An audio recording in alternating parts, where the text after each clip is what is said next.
அஸ்ஸலாமு அலைக்கும் வரஹ்மத்துல்லாஹி வபரகாத்துஹு.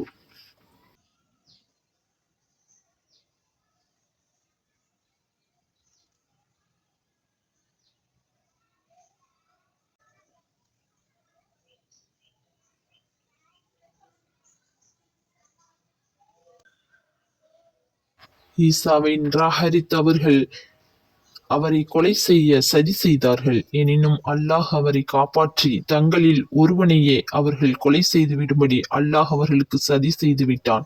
அல்லாஹ் சதி செய்பவர்களில் மிக மேலான சதி செய்பவன். ஈசாவை நோக்கி அல்லாஹ் கூறியதை அவர்களுக்கு ஞாபகப்படுத்துவீராக. ஈசாவே, நிச்சயமாக நான் உமக்கு உமது ஆயுளை முழுமைப்படுத்துவேன். உம்மை நம்மளவில் உயர்த்திக் கொள்வேன்.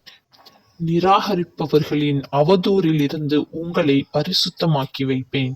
உங்களை பின்பற்றுபவர்களின் நிராகரிப்பவர்கள் மீது இறுதி நாள் வரை மேலாக்கியும் வைப்பேன் என்று கூறி, ஈசாவே, அந்நிராகரிப்பவர்களை நோக்கி நான் கூறியதாக நீர் கூறுவீராக. அல்லாஹ் ஆகிய என்னிடமே நீங்கள் மீண்டும் வருவீர்கள்.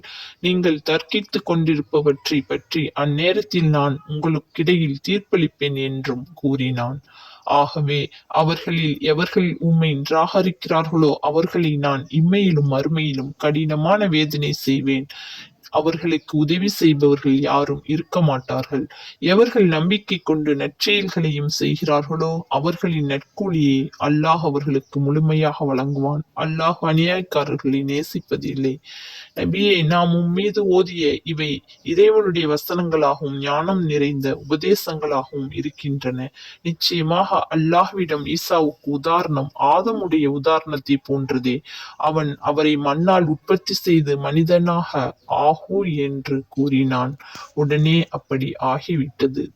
நபியே, ஈசாவை பற்றி உமது இறைவனிடம் இருந்து கிடைத்த விஷயங்கள் தான் உண்மையானவை. ஆகவே இதை பற்றி சந்தேகப்படுபவர்கள் நீரும் ஒருவராக ஆகிவிட வேண்டாம்.